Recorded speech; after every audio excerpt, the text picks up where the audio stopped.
صدیوں سے بادشاہ بننے والے اس آیت، اس وظیفے اور اس تسبیح سے ضرور فیض پاتے ہیں۔ صدیوں سے جو بادشاہ بنتے ہیں، جو شہنشاہ بنتے ہیں، وہ اس وظیفے سے ضرور فیض پاتے ہیں کہ بندہ فقیر سے شہنشاہ بن جائے، بس یہی ہے۔ اور آپ کی زندگی میں، یعنی حضرت امام جعفر صادق کی زندگی میں اس کے بہت فوائد، اس کے بہت فضائل، اس کی بہت برکات اور اس کے بہت کمالات۔ پوچھا کہ اس کا فائدہ کیا ہے؟ اور میں بس فقیر سے شہنشاہ بنا دیتا، یہ اس کا فائدہ۔ اس آیت کے اندر تسخیر ہے، اس آیت میں رزق ہے، تسخیر ہے، اس آیت میں رزق ہے، اس آیت میں درازی عمر ہے، اس آیت میں نہ ختم ہونے والا ایسا نظام ہے کہ اس آیت پہ یقین کرنے والا، میرا لفظ ذرا یقین بھی یقین سے سنیے گا، یقین بھی یقین سے سنیں، اس آیت پہ یقین کرنے والا، اس آیت کو پڑھنے والا، اس آیت کو اپنی زندگی کے معمولات میں شامل کرنے والا کبھی منگتا نہیں ہو سکتا انشاءاللہ۔ اس سے اگلی بات یہ ہے کہ اس آیت کو پڑھنے والا، اس کی نسلیں کبھی منگتی نہیں ہو سکتی، نسلیں کبھی منگتی نہیں ہو سکتی۔ آپ کو کچھ زندگی میں مجھے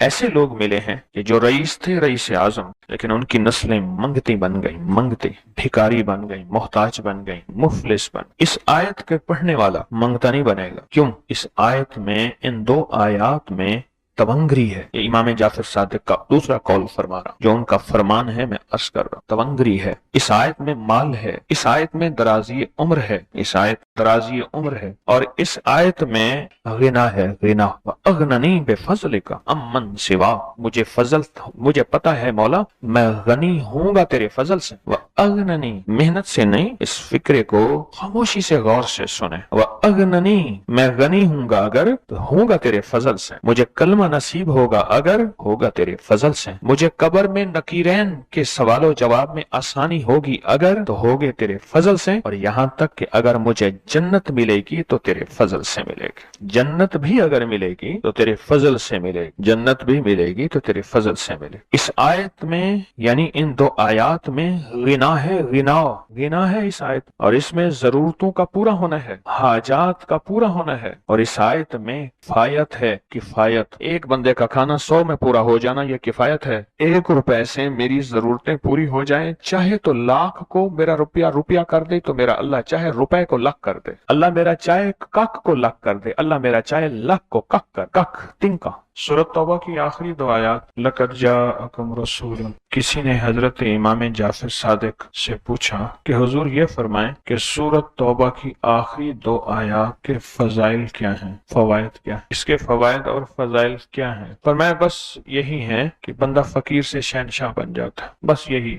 کتنے بڑوں نے، مخدوم نوح صاحب، حالہ سندھ، بہت بڑی ہستی ہیں، مزار ہے، دربار ہے، مخدوم محمد نوح حالہ سندھ میں، ان کی عمر بہت لمبی تھی۔ کسی نے ان سے درازی عمر کا راز پوچھا، فرمانے لگے میری درازی عمر کا راز سورۃ توبہ کی آخری 2 آیات۔ مخدوم نوح صاحب، اللہ نے ساری دنیا کے بیٹے، رزق، نعمتیں، نسلوں کی سعادتیں ان 2 مبارک بولوں میں رکھے ہیں۔ اس عمل سے مشکلات ٹلتی ہیں، مرادیں ملتی ہیں، صرف 2 لفظ ہیں بس۔ اللہ نے انجیر کی قسم اٹھائی ہے، والتین، قسم ہے مجھے انجیر کی۔ انسان نہ اپنی زندگی کی ابتدا میں انتہا ہو جائے تو شاید پھر قسم اٹھائے۔ اللہ نے قسم اٹھائی ہے، مجھے قسم ہے انجیر کی، مجھے قسم ہے زیتون کی، قسم اٹھائی۔ فقہا، محدثین، صالحین، اولیاء، جن پہ اللہ نے اپنے روحانی علوم کھولے ہیں، وہ فرماتے ہیں یہ وہ عمل ہے جس عمل کی برکت سے، یہ وہ آیت ہے جس آیت کی برکت سے اللہ بیٹے دیتا ہے، نعمتیں دیتا ہے، رزق دیتا ہے، اور یہ وہ عمل ہے، میں عمل ابھی کرواؤں گا، یہ وہ عمل ہے جس عمل کے کرنے سے کبھی ہاتھ خالی نہیں ہوتے، کبھی جھولیاں خالی نہیں ہوتی۔ بس جھولیاں خالی سے مراد اولادیں، رزق، دولتیں، نعمتیں۔ ہاتھ خالی ہونے سے مراد کبھی یہ ہاتھ منگتا نہیں رہے گا، سدا اس کی جھولیاں بھی بھرے رہیں گے، ہاتھ بھی بھرے رہیں گے، رزق بھی بھرا رہے گا۔ یہ بہت بڑا طاقتور عمل ہے۔ صدیوں پہلے میرے پاس اس کی ایک تاریخ ہے، ایک درویش یہ عمل کرواتے تھے۔ اور لوگ دور دور سے ان کے پاس جاتے تھے. فلاں چاند کی تاریخ میں ایک درویش نے والتین والزیتون کا عمل کروانا ہے. دنیا دور دور سے جاتی تھی اور اس عمل میں شامل ہوتی تھی، اور جو عمل میں شامل ہوتا تھا وہ اپنی وصیتوں میں لکھتا تھا یا وصیتیں کرتا تھا یا جاتے ہوئے کہتا تھا بیٹا کبھی پریشان نہ ہونا، میں فلاں درویش کے ہاں والتین والزیتون کا عمل کر کے آیا ہوں، اللہ تمہیں پالتا بھی رہے گا، دیتا بھی رہے گا، رزق بھی، نعمتیں بھی، بیٹے بھی. وہ وصیتیں کرتا تھا باقاعدہ. اتنا طاقتور یہ عمل ہے. اور یہ دو خزانے ہیں، اس کی مٹھیاں کبھی خالی نہیں رہتی، اس کے ہاتھ کبھی خالی نہیں رہتے. پرسکون ہو کر اپنی دونوں ہاتھوں کی مٹھیاں بند کر کے گود میں سامنے رکھیں گے. مٹھیوں کا رخ آسمان کی طرف ہوگا، آسمان کی طرف رکھیں گے. انگلیوں کا رخ، مٹھیاں بند ہوں گی اور آسمان کی طرف ہوگا. جیسے دعا کے دونوں ہاتھ آسمان کی طرف ہوتے ہیں کھلے، اس طرح دعا کے یہ بند ہاتھ آسمان کی طرف ہوگا. میں نے آپ کے ساتھ پڑھنا ہے، آپ نے میرے ساتھ پڑھنا ہے. والتین والزیتون، پھر انگوٹھا کھول دینا ہے، پھر پڑھنا ہے، پھر دوسری انگلی کھول دینی ہے، پھر پڑھنا ہے، پھر تیسری انگلی کھول دینی ہے، پھر پڑھنا ہے، پھر چوتھی انگلی کھول دینی ہے، پھر پڑھنا ہے، پھر پانچویں انگلی کھول دینی ہے، پھر پڑھنا ہے چھٹی انگلی، ساتویں، آٹھویں، نویں اور دسویں. اب مٹھیاں بند کریں. اور یہ عمل ہر حالت میں کر سکتے ہیں. مٹھیاں بند کریں اور میرے ساتھ پڑھتے رہیں. والتین والزیتون، والتین والزیتون، والتین والزیتون، والتین والزیتون، والتین والزیتون، والتین والزیتون، والتین والزیتون، والتین والزیتون، والتین والزیتون. دائیں ہاتھ کا انگوٹھا کھول دیں. اب پھر پڑھیں. والتین والزیتون، والتین والزیتون، والتین والزیتون، والتین والزیتون، والتین والزیتون، والزیتون. انگلی کھول دیں شہادت کی. پھر پڑھیں. والتین والزیتون، والتین والزیتون، والزیتون، والتین والزیتون، والتین والزیتون، والتین والزیتون. تیسری انگلی کھول دیں.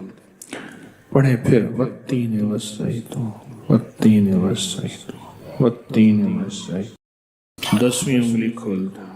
اب دونوں ہاتھوں کو دعا کے لیے اٹھائیں جیسے دعا کرتے ہیں اور ذرا اونچا لے جائیں. حدیث میں ثابت ہے میرے آقا نے بعض دعائیں ایسے مانگی ہیں کہ بغل کی سفیدیاں نظر آئی ہیں، بغل کی سفیدیاں نظر آئی ہیں.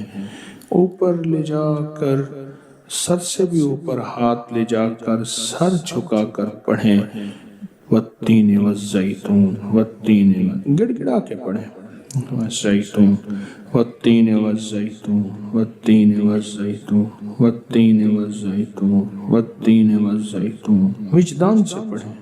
والتین والزیتون، والتین والزیتون، والتین والزیتون، والتین والزیتون. اب ان ہتھیلیوں میں دونوں ہاتھوں میں پھونک ماریں اپنی. اب اس کو پورے بدن پہ پھیریں. اپنی نسلوں کا تصور کریں، اپنے گھر والوں کا تصور کریں، ساری امت کا تصور کریں. پورے بدن پر اس کو. اللہ اکبر.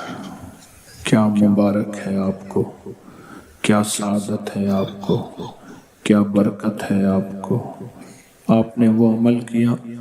درویش کرواتے تھے سال میں ایک دفعہ، اور منزلیں مارتے مارتے لوگ اس عمل کو کرنے جاتے تھے، اور جاتے ہوئے، اس دنیا سے جاتے ہوئے وصیت نصیحت کرتے تھے اور اپنے گھر والوں کو تسلیاں دیتے تھے کہ دیکھو خیال کرنا، تم پریشان نہ ہونا، ہم نے والتین والزیتون کا عمل کیا ہے.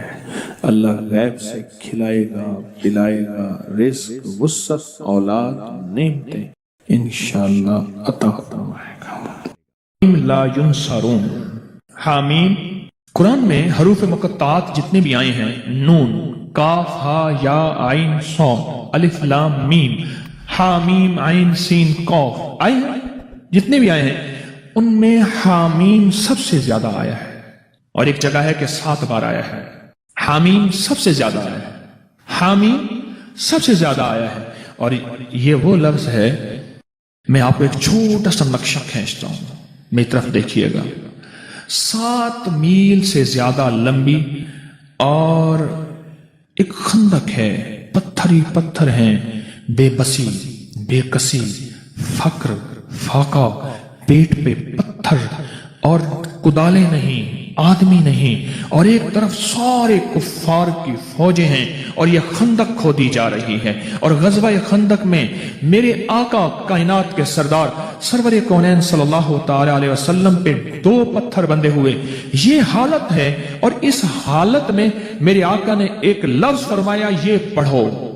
اگر اتنے حالات آئیں اور کہ آخر ہو جائے، اتنے حالات آئیں کہ آخر ہو جائے، اس حالات میں بھی اگر آپ زندگی کا سبق اور پیغام پانا چاہتے ہیں تو حامیم لا ینصارون کو اخیر کر دیں پڑھنے کی۔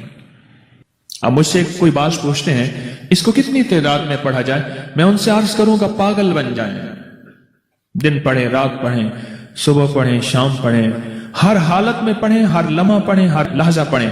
عورتوں اور بچوں کے لیے میں اس کے تھوڑے سے فائدے بتاؤں گا جس کو آپ کو توجہ دلاؤں گا، تھوڑے سے فائدے بتاؤں گا حامیم لا ینصارون کے۔ ایک تو سب سے بڑا فائدہ یہ ہے کہ میرے اللہ کے نبی کا فرمان اور وظیفہ ہے، اس سے بڑا کوئی فائدہ نہیں ہے۔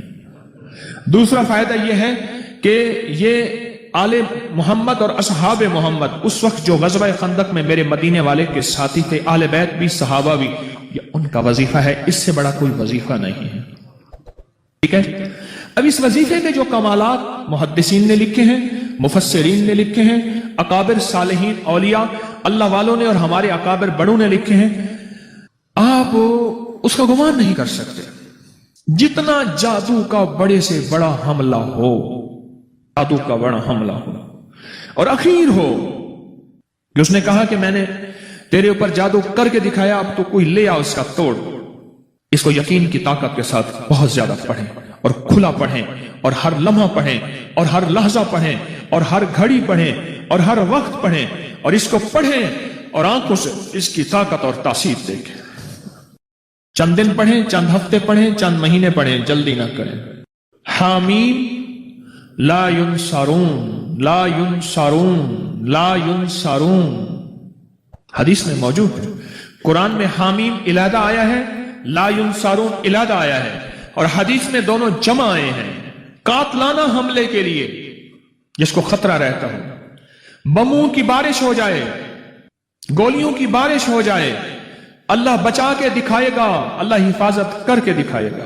جہاں عام جادو کا راج اور رواج ہو، جہاں عام جادو کا مزاج ہو، جادو کا مزاج ہو، اور یہ سند حدیث کے ساتھ مستند چیز میں آپ کو دے رہا ہوں، مستند چیز دے رہا ہوں۔ ایسے لوگ جن کے اوپر حملے ہوتے ہیں اور ان کو اٹھا کے لے جاتے ہیں، سالوں پتہ نہیں چلتا کہ کہاں گئے، کس طرح گئے، ان کے گھر والے وہ دن رات پڑھیں، حفاظت کا انوکھا نظام، خیب کا انوکھا نظام، برکت کا انوکھا نظام، جادو سے، حملوں سے اور حیرت انگیز طور پہ دشمن کے وار سے، اس کے اندر انوکھی تاثیر ہے۔ وہ طاقتور چیز ہے جو 7 نسلوں کو کھلاتی بھی ہے، پلاتی بھی ہے، سکون کی نیند سلاتی بھی ہے، اچھا لباس پہناتی بھی ہے، عزتوں کے تاج سر پہ رکھواتی بھی ہے۔ نوری لقمہ اپنی زندگی کی ضرورت بنا لے، پھر کیا ہوگا؟ سورۃ فاتحہ کی آیات 7 ہیں۔ اللہ 7 آسمان اور 7 زمین کی جتنی بھی برکات ہیں، برکات من السماوات والارض، اللہ 7 آسمان اور 7 زمین کی ساری برکات اس کو عطا کر دے گا، اور لوگوں کو پتہ ہی نہیں ہوگا کہ یہ بندہ کتنا مالدار ہے، روحانیت کی طاقت اور روحانیت میں کتنا آگے ہے، کوئی پہچان بھی نہیں سکے گا کہ روحانیت میں یہ بندہ کتنا آگے ہے اور کتنا آگے سے آگے بڑھ گیا ہے، کسی کو علم بھی نہیں ہوگا۔ نوری لقمہ اپنی زندگی کی مجبوری بنا لے اور نوری لقمہ اپنی زندگی کی ضرورت بنا لے، پھر دیکھیں کمالات۔ کیوں؟ فرمائے جو سارے قرآن میں ہے، جو سارے قرآن میں ہے، جو سارے قرآن میں ہے، آنکھیں کھل جائیں۔ یہ سورۃ فاتحہ نماز کھانے کے دوران پڑھنے والا یہ اہل نظر میں ہے، اس کی نظر وسیع ہو جاتی ہے، یہ اہل کشف ہوتے ہیں، ان کی دل کی آنکھیں کھل جاتی ہیں، یہ فرشتوں کو دیکھتے ہیں، یہ انسانوں کے دلوں میں جھانک لیتے ہیں، یہ کائنات کے راز پڑھ لیتے ہیں، کائنات کے راز پڑھ لیتے ہیں۔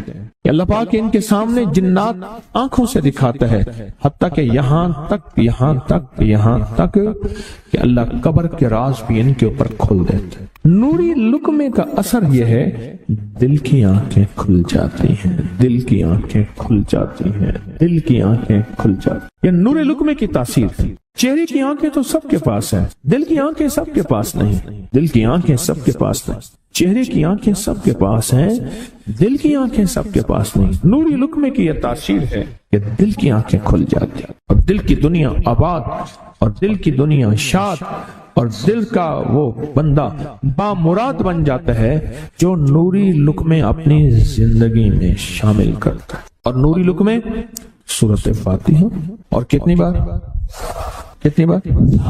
اچھا، یہ سورۃ فاتحہ بیماریوں کا علاج۔ صحابہ کرام فرماتے ہم جا رہے تھے، کوئی ایک سردار تھا، اس کو بچھو نے کاٹ لیا اور اس کو چیخ رہا تھا بیچارہ، فرمایا سانپ کا کاٹا سوئے، بچھو کا کاٹا روئے۔ میرے پاس ایک سانپ کا کاٹا آیا تھا، غنودگی میں تھا، وہ بہت غنودگی میں سے سوتا تھا، اور میں نے کہا اس کو سونے نہ دے، خیال نہ کیا انہوں نے، ادھر سے ہٹا تو بندہ ختم ہو گیا، سانپ کا کاٹا تھا۔ ہمارے ایک والد صاحب رحمۃ اللہ علیہ کے تھے، ملک عبد الرحمن ڈوڈی، تو لائے تھے، تو کہنے لگے اس بچھو کے کاٹے کا علاج، صحابہ کرام نے 7 بار سورۃ فاتحہ پڑھ کے اس پہ دم کر اور وہ ٹھیک ہو گیا۔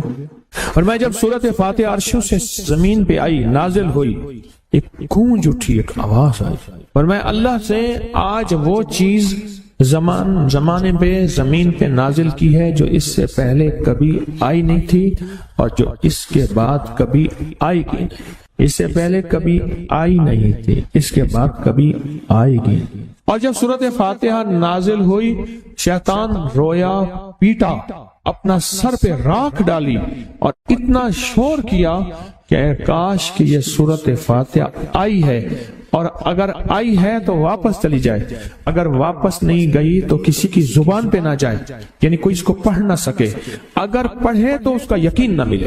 یقین سے پڑھنے والے کی دنیا بھی، آخرت بھی، رزق بھی، عزت بھی، صحت بھی، تمنگری بھی، بادشاہت بھی، خوشیاں خوشحالیاں بھی یقین سے پڑھنے والے کو ملتی ہیں۔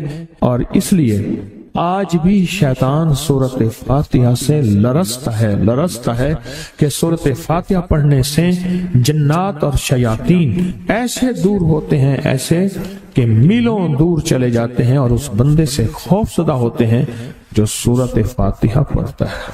کھانے کے دوران اس کی حکمت کیا ہے؟ انسان کھانے کے دوران مشغول ہوتا ہے، کھانے کی لذتوں میں کھویا ہوا ہوتا ہے، اور اگر بھوک بہت زیادہ ہو بھوک بہت زیادہ ہو تو پھر تو ہوش نہیں ہوتا، پھر ہوش ہی نہیں ہوتا اگر بھوک بہت زیادہ ہو۔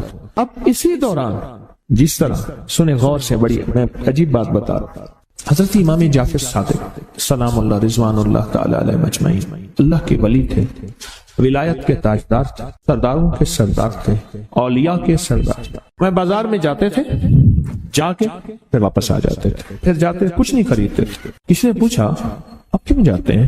فرمایا 2 وعدے لینے، کیا میں جا کے بازار میں ہر بندے کو سلام کرتا ہوں، وہ سلام کا جواب دیتے ہیں، اور کیا پتا کسی کے سلام کا جواب ایسا ہو جو اللہ کے ہاں مقبول بھی ہو، محبوب بھی ہو۔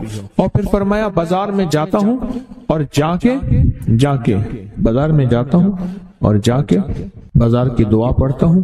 فرمایا جو چوتھا کلمہ گھر میں پڑھے گا اس کو 10 نیکیاں ملیں گی، اور جو بازار میں پڑھے گا کتنے نیکیاں ملیں گی؟ 10 لاکھ نیکیاں ملیں گی۔ پر میں 10 لاکھ نیکیاں کمانے کے لیے جاتا ہوں۔ آل رسول کی محبتیں، عبادتوں کا حرص دیکھیں، ہمیں مال کا حرص، انہیں اعمال کا حرص۔ وہی دعا، وہی چوتھا کلمہ گھر میں پڑھیں، 10 نیکی ہیں، بازار میں پڑھیں کیونکہ وہ ہر بندہ مشغول ہے، دنیا میں، مال میں، چیزوں میں، بھاؤ تاؤ میں لگا ہوا ہے، وہی بازار میں پڑھیں تو 10 لاکھ نیکیاں۔ اسی طرح کھانے کے دوران جب لذت ہے، کھانے کے دوران ذائقہ ہے، اور کھانے کے دوران لذت اور ذائقے میں اگر کوئی بندہ سورۃ فاتحہ پڑھ لے تو اللہ کہتا ہے تو ان لذتوں میں مجھے نہ بھولا، ان کھانے کی چیزوں میں مجھے نہ بھولا، ان ساری کیفیتوں میں مجھے نہ بھولا۔ اللہ خوش ہوتا ہے اور پھر اللہ جل شانہ اسے 7 آسمان اور 7 زمین کی برکتیں حوالے کر دیتا ہے، اور جس کے پاس 7 آسمان 7 زمین کی برکتیں ہوں، یہ ساری عبادتیں کھانے کے دوران کوئی معنی نہیں رکھتی، پھر ایسی سمیٹ کے اللہ کائنات کو اسے دے دیتا ہے۔ نوری لقمے کی تلاش کریں، نوری لقمہ زندگی میں لے آئیں، بڑی خوشحال زندگی گزرے گی، بہت لاجواب زندگی گزرے گی۔ 7 دفعہ سورۃ فاتحہ سے قرضے اتر جاتے ہیں، 7 دفعہ سورۃ فاتحہ سے بیٹے مل جاتے ہیں، 7 دفعہ سورۃ فاتحہ سے نعمتیں، اور 7 دفعہ سورۃ فاتحہ وہ طاقتور چیز ہے جو 7 نسلوں کو کھلاتی بھی ہے، پلاتی بھی ہے، سکون کی نیند سلاتی بھی ہے، اچھا لباس پہناتی بھی ہے، عزتوں کے تاج سر پہ رکھواتی بھی ہے۔ کہیں انشاءاللہ۔ اب سوچیں کون سا مشکل عمل، بہت زبردست عمل ہے، 1 منٹ کا کام ہے اور کام بن جاتا ہے۔ اور میں نے اس کی اجازت جتنی مشکل سے لی تھی نا، اس عمل کی بہت مشکل سے اجازت، اور جس دن لی تھی اسی دن فیصلہ کیا تھا انشاءاللہ اسے چھپاؤں گا نہیں، انسانیت مخلوق کو بتاؤں گا۔ اور یہ 7 دفعہ سورۃ فاتحہ جو دل کا مریض ہو مجھ جیسا اس کا بھی علاج ہے، جسمانی ہو یا روحانی۔ میں نے پچھلی دفعہ کہا نا کہ میں دل کا سخت مریض ہوں اور آج بھی ہوں، دعا کرو موت تک نہ رہوں، اور میں دل کا سخت روحانی مریض ہوں، جسمانی